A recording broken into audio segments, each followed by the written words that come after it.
কখনো কখনো আত্মার জগৎ মানুষের সীমার সাথে ধাক্কা খায়, আর তখনই জন্ম নেয় এমন এক দাস্তান যাকে না মানুষ বুঝতে পারে না জিন মাফ করতে পারে।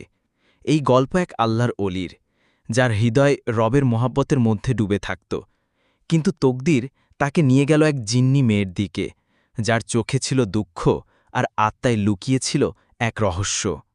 নুরাবাদ গ্রাম ছিল এক সাধারণ এলাকা, কিন্তু এর কাছে ছিল এক পুরনো জঙ্গল, যাকে লোকেরা জিন্নের ঘাঁটি বলত।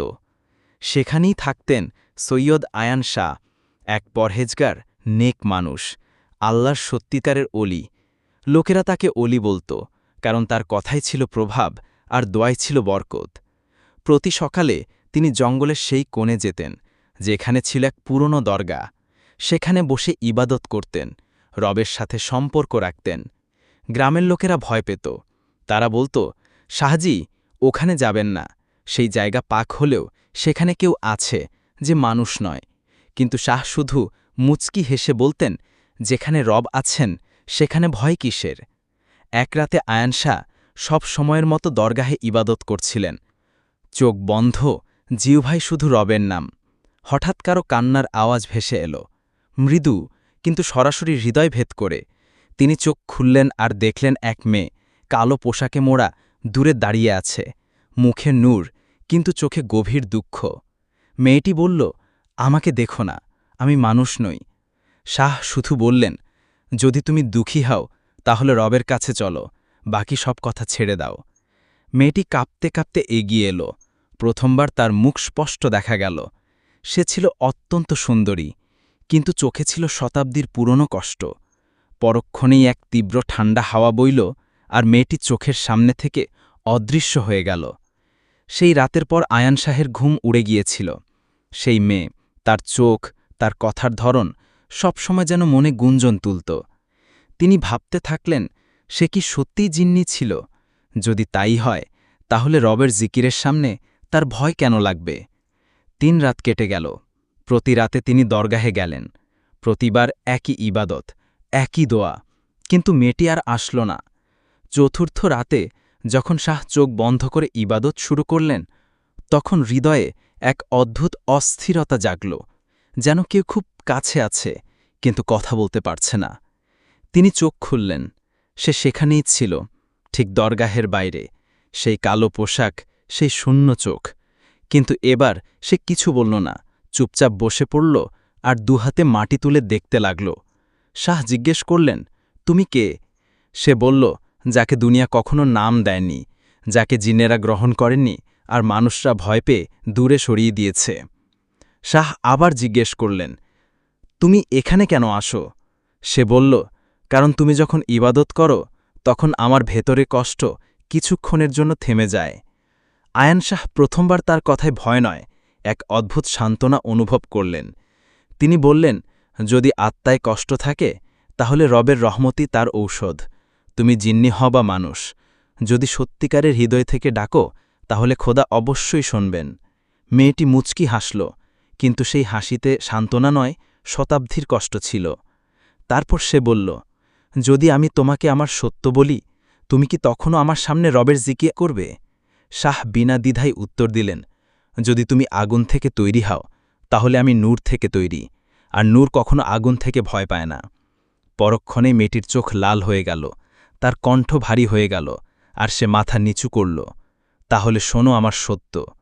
এখানে গল্পের সবচেয়ে বড় রহস্য উন্মোচিত হবে, যা বদলে দেবে আয়ান শাহের জীবনের পথ। শাহ আয়ানের চোখে তাকিয়ে মেয়েটি ধীরে বলল, আমি আগুন থেকে তৈরি, যাকে ফেরেশতারা নিজেদের ডানা দিয়ে নেভিয়েছিল। আমার নাম জারিন, আর আমি এক মালু কবিলার সন্তান। শাহ অবাক হলেন, কিন্তু ভয় পেলেন না। শান্তভাবে বললেন, জারিন, যদি তুমি রব থেকে দূরে ছিলে তাহলে এখন কাছে এসো, রবের রহমত সবার জন্য। জারিন চোখ নিচু করল। আমার কবিলা ১০০ বছর আগে এক মস্ত বড় গুনাহ করেছিল। তারা এক অলিকে বন্দী করেছিল আর তার আত্মাকে কষ্ট দিয়েছিল। আমি সেই কবিলারই, কিন্তু আমি সেসব করিনি। শাহ ধীরে জিজ্ঞেস করলেন, তুমি এখন কি চাও? জারিনের চোখ থেকে অশ্রু ঝরে পড়ল, কিন্তু সেই অশ্রু আগুনের মতো জ্বলছিল মাটিতে।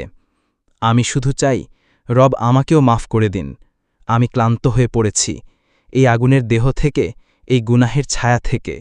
শাহ হাত বাড়ালেন, যদি সত্যিকারে তওবা হয় তাহলে এই দরগাহ তোমার জন্য বন্ধ নয়, এসো, আল্লাহর রহমত তোমার পথের অপেক্ষায় আছে। জারিন ধীরে ধীরে এগিয়ে এলো। প্রতি পদক্ষেপে তার চলন কাঁপছিল। হয়তো ভয় ছিল, হয়তো আশা। যেই সে দরগাহের চৌকাঠে পৌঁছালো, হঠাৎ এক তীব্র গড়গড় শব্দ হল, যেন আকাশও কেঁপে উঠল। দরগাহের চেরাগ ফরফর করতে লাগল, আর হাওয়ায় অদ্ভুত সরসর শব্দ ছড়িয়ে পড়ল। জমিন থেমে গেল। জারিনের চোখ একদম বদলে গেল। এখন সেগুলো মানুষের মতো নয়, জিন্নির মতো চকচাক করছিল। আমার কবিলা আমাকে আটকাচ্ছে, তারা মেনে নেবে না আমি মানুষের কাছে যাই। শাহ একটি শব্দ বললেন, রব্বি ইন্নি মাসালতু ওয়াজি আলাজি ফাতিরনি। হে রব, আমি তোমারই দিকে ফিরেছি, যিনি আমাকে সৃষ্টি করেছেন। তৎক্ষণাৎ জারিন কাঁপতে লাগল। তার চারপাশে ধোঁয়ার রেখা তৈরি হল, যেন কোনো শক্তি তাকে টেনে নিচ্ছে। আমাকে বাঁচাও শাহ, আমি সত্যিই বদলাতে চাই। শাহ তোক বন্ধ করলেন আর হৃদয় থেকে দোয়া মাংলেন। হে আল্লাহ, যদি এটা বেশর্মি না হয়, বরং সত্যিকারের তওবা হয়, তাহলে এটাকে তোমার করে নাও। কিছুক্ষণ পর পুরো পরিবেশ শান্ত হয়ে গেল। জারেন অজ্ঞান হয়ে পড়ে গেল। শাহ আয়ান দৌড়ে এগিয়ে গেলেন, তার কপাল ধরলেন, আর প্রথমবার এক জিন্নি মেয়ের মুখ সান্ত্বনায় ভরে গেল। কিন্তু সব কি শেষ হয়ে গেল, নাকি এটা শুধু এক নতুন যুদ্ধের শুরু? জিন্নেদের কবিলা কি সত্যিই জারিনকে ছেড়ে দেবে, নাকি এখন আয়ান শাহকেও টার্গেট করা হবে? জারেন তখনও অজ্ঞান পড়েছিল। শাহ আয়ান তাকে দরগাহের দেয়ালে হেলান দিয়ে বসালেন আর নিজে মাটিতে দুহাটুতে বসে তার জন্য দোয়া করতে থাকলেন। হে আল্লাহ, যদি সে তোমার পথে আসতে চায়, তাহলে তাকে পথ দেখাও, তাকে সেই আগুন থেকে বের করে নাও যেখানে সে জ্বলছে। রাত গভীর হয়ে গেল, কিন্তু জঙ্গলে এক অদ্ভুত নীরবতা ছিল, যেন হাওয়াও থেমে গেছে। হঠাৎ দরগাহের বাইরে মাটি কাঁপতে লাগল, আর চারদিক থেকে কালো ধোঁয়ার গোলা উঠল, যেন জঙ্গলে এক ঝড় এসে গেছে। গাছের ডালপালা নিজে থেকে ভেঙে মাটিতে পড়তে লাগল।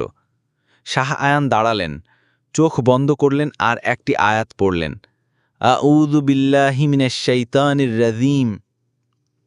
তখনই এক গর্জনকারী আওয়াজ গুঞ্জে উঠল, শাহ আয়ান, তুমি আমাদের কবিলার মেয়েকে ছোঁয়ার সাহস করেছ?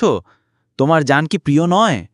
শাহ নির্ভীক স্বরে উত্তর দিলেন, যদি সে তওবা করেছে তাহলে সে আর তোমাদের নয়, এখন তার উপর শুধু রবের অধিকার। আওয়াজ গুঞ্জে উঠল, তুমি মানুষ, আর মানুষ শুধু কথাই সাহসী হয়। এখন দেখো আগুন কাকে বলে। জঙ্গলের এক কোণ থেকে এক আগুনের গোলা উঠল, আর দরগাহের দিকে এগিয়ে এলো। শাহ সেই মুহূর্তে সিজদায় মাথা রাখলেন, হে রব, এটা তোমার ঘর, তোমার পানা, আর তুমি সবচেয়ে বড় হাফিজ। আগুনের গোলাটি যেই দরগাহের কাছে পৌঁছালো, এক নূরের দেয়াল তৈরি হল, আর আগুন সেখানেই থেমে গেল, যেন রব নিজেই ফেরেশতাদের মোতায়েন করেছেন। গড়গড় শব্দ আবার গুঞ্জে উঠল, আয়ান শাহ, এই লড়াই এখন শুরু হলো। এখন তোমাকে প্রতি রাতে আমাদের চোখের সাথে লড়তে হবে। শাহ মাটি থেকে মুঠো মাটি তুললেন আর জারেনের কপালে রাখলেন, এখন শুধু আল্লাহর নামই তোমাকে বাঁচাতে পারে, আর আমি তোমাকে ছাড়ব না। তোমার কবিলা হোক বা শয়তান, যদি তোমার মধ্যে তওবার সত্যতা থাকে, তাহলে আমি শেষ নিঃশ্বাস পর্যন্ত তোমার পাশে থাকব। জারিনের চোখ খুলল, আর প্রথমবার সে আয়ান শাহকে এমনভাবে দেখল যেন কেউ তাকে জীবনের প্রথম আলো দেখিয়েছে। কিন্তু এখন এটা স্পষ্ট ছিল, জারিনের মুশকিল এখন আয়ান শাহেরও হয়ে গেছে, আর জিন্নেদের কবিলা চুপ করে বসে থাকার পাত্র নয়। পরের রাতে কি হবে? শাহ আয়ানের কি ক্ষতি হবে? জারিন কি সত্যি মানবতার পথে ফিরতে পারবে, নাকি অন্য কোনো ছায়া তাদের পিছু নিয়েছে? রাতের দ্বিতীয় প্রহর ছিল। দরগাহের পরিবেশে তখনও এক অদ্ভুত উত্তাপ ছিল, যেন কেউ দেখছে না কিন্তু উপস্থিত। জারিন এখন হুঁশে এসেছে, কিন্তু তার শ্বাস তাড়াতাড়ি চলছিল। তার মুখে ভয় ছিল না, বরং এক ভাঙা মানুষের মতো নীরবতা ছিল। আয়ান শাহ কোরআন শরীফের একটি অংশ তার পাশে রাখলেন আর বললেন, তুমি এখন মাহফুজ, কিন্তু মনে রেখো, এই মাহফুজই তোমার কাছে তওবা আর রবের প্রতিশ্রুতি দাবি করে। তুমি আর কখনো সেই জগতের দিকে তাকাবে না। জারিন মাথা নিচু করল। এখন আমি শুধু তার সামনেই মাথা নত করব যিনি আমাকে এই জিল্লাত থেকে বের করেছেন। কিন্তু ঠিক তখনই জঙ্গলের অন্য প্রান্ত থেকে এক ভয়ানক চিৎকার ভেসে এলো, চিৎকার যা মানুষের নয় না কোনো জানোয়ারের। শাহ আয়ান বুঝে গেলেন তারা এসে গেছে। জারিন কেঁপে উঠল, এটা আমার কবিলা নয়, এটা অন্য কেউ, যে তোমাকে চায়। শাহ মাথা ঠেকালেন আর জোরে সূরা ফালাক পড়তে শুরু করলেন, কুল আউযুবি রাব্বিল ফালাক। কিন্তু এবার দরগাহের দেয়ালগুলোও কেঁপে উঠল, দরজা নিজে থেকে খুলে গেল আর বাইরে এক ছায়া দাঁড়িয়েছিল। মাটিতে পা ছিল না, মুখও স্পষ্ট ছিল না, শুধু এক ধোঁয়া যার মাঝে দুটো আগুনের মতো চোখ চকচক করছিল। শাহ জিজ্ঞেস করলেন, তুমি কে? ছায়া বলল, আমি সেই অলির আত্মার টুকরো যাকে জারিনের কবিলা বন্দী করেছিল। শাহ অবাক হলেন, তুমি অলিন আত্মার টুকরো, তাহলে তুমি আমাদের উপর হামলা কেন করছ? ছায়া চিৎকার করে বলল, কারণ আমি সান্ত্বনা পাইনি, আমি বদলা চাই, আমি জারিনকে চাই, তার কারণেই আমার ইলম ছিনিয়ে নেওয়া হয়েছিল। জারিন জোরে চিৎকার করে বলল, আমি কিছু করিনি, সেই গুনাহে আমার কোনো অংশ ছিল না। ছায়া ক্রোধে কেঁপে উঠল, তুমি সেই রক্তের যারা আমাকে কাঁদিয়েছিল।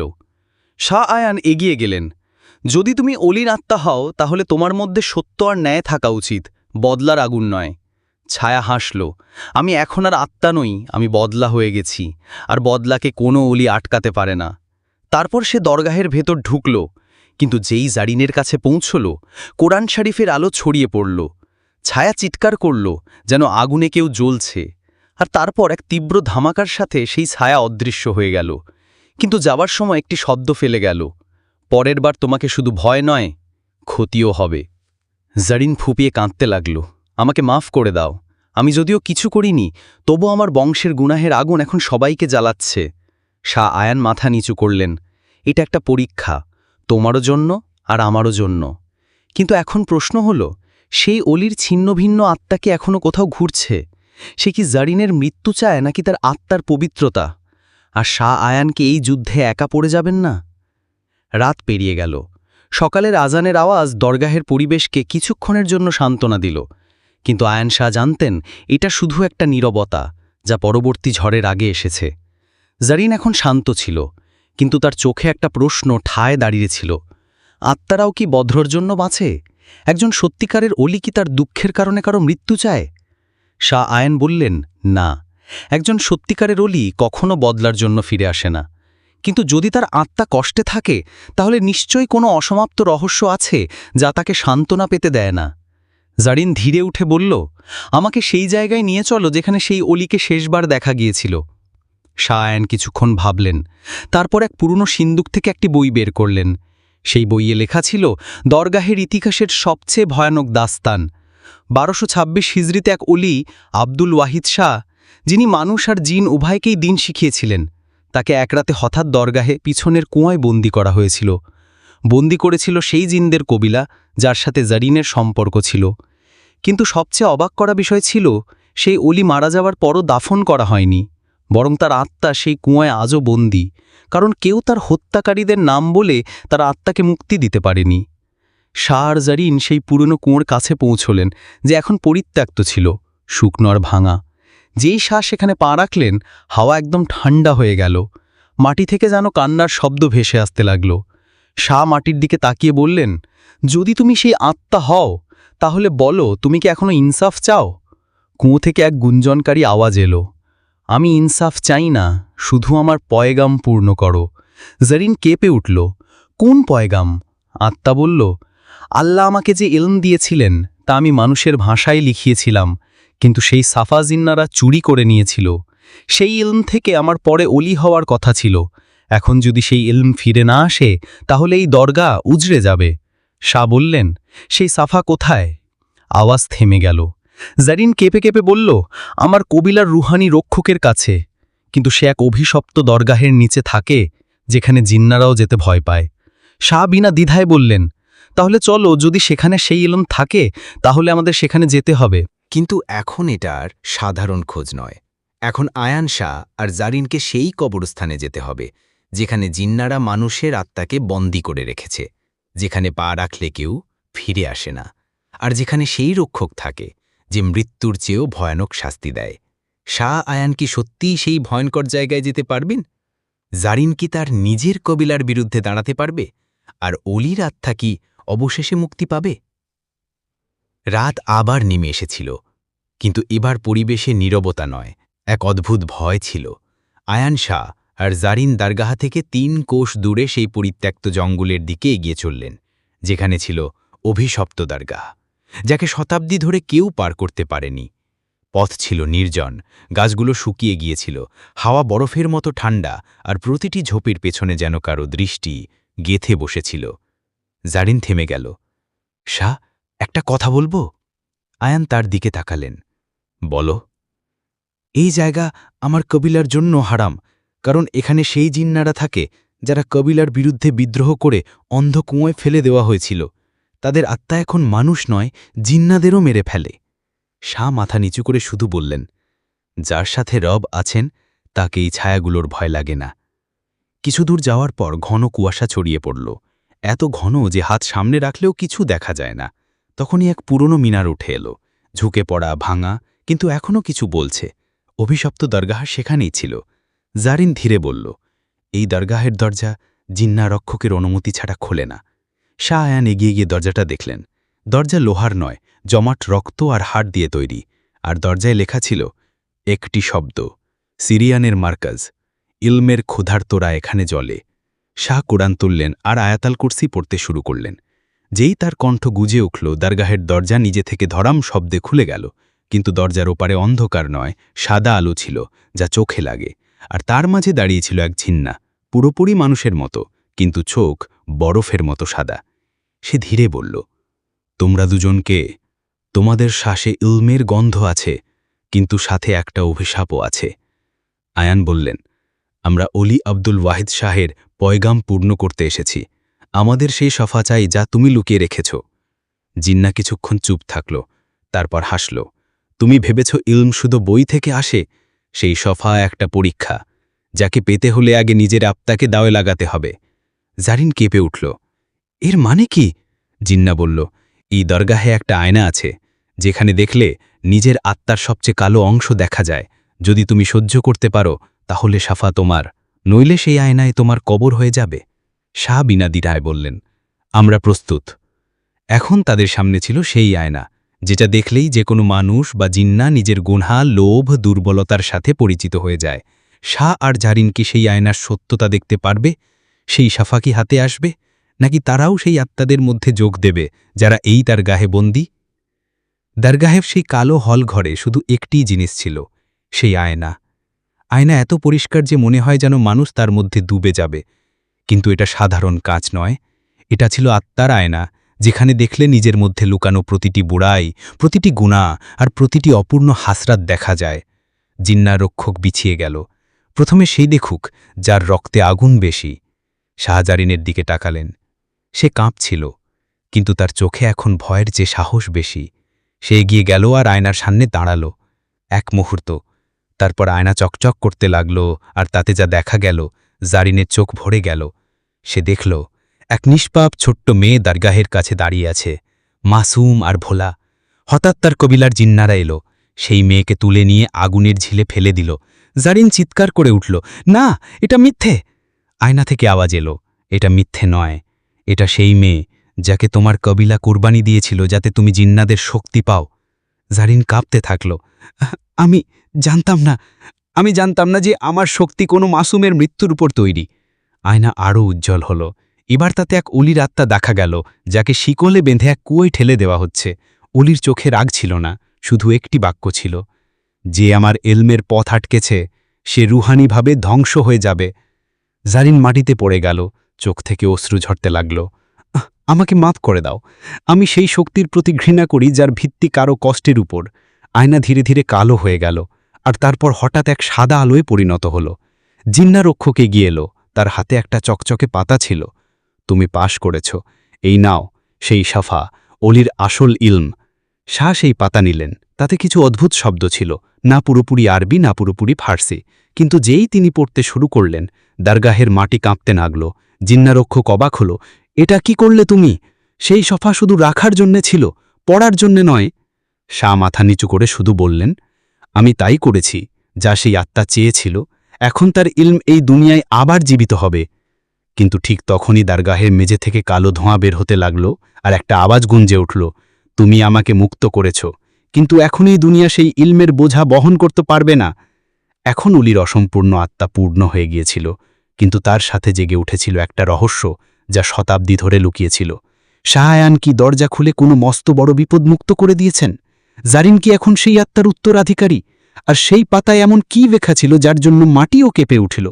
দরগাহের মাটি থেকে উঠা সেই কালো ধোঁয়া আকাশকে ঢেকে ফেলেছিল। শাহ আয়ান যেই সেই পবিত্র সফা পড়লেন, সেই শব্দগুলো হাওয়ায় ছড়িয়ে পড়ল, আর এক চকচকে সাদা আত্মা কুয়ো থেকে উঠে আকাশের দিকে যেতে লাগল। এখন আমার বন্দিদশা শেষ হয়েছে, সেই আওয়াজ অদ্ভুত শান্তিতে গুঞ্জে উঠল। তুমি আমার ইলম এই দুনিয়ায় ফিরিয়ে দিয়েছ, এখন আমি আমার রবের কাছে যেতে পারি। জারিনের চোখ ভরে এলো। সে জিজ্ঞেস করল, এখন কি সব শেষ হয়ে গেল?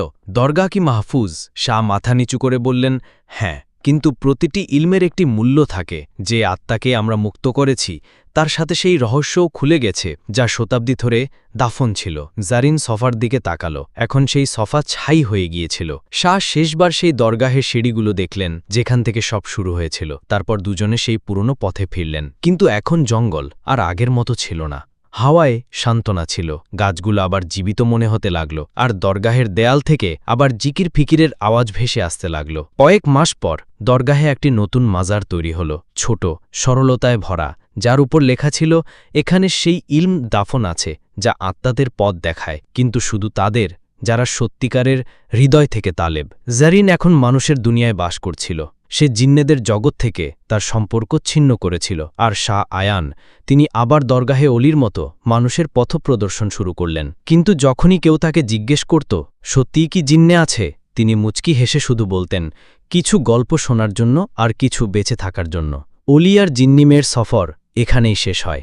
এক গল্প যাতে ছিল ইলম, দুঃখ, মোহাব্বত, আর সবচেয়ে বড় জিনিস আত্মার মুক্তি। যদি এই গল্প তোমার পছন্দ হয়ে থাকে তাহলে এটি অন্য কাউকে শোনাও, কারণ সত্যিকারের ইলমের আলো বাটলে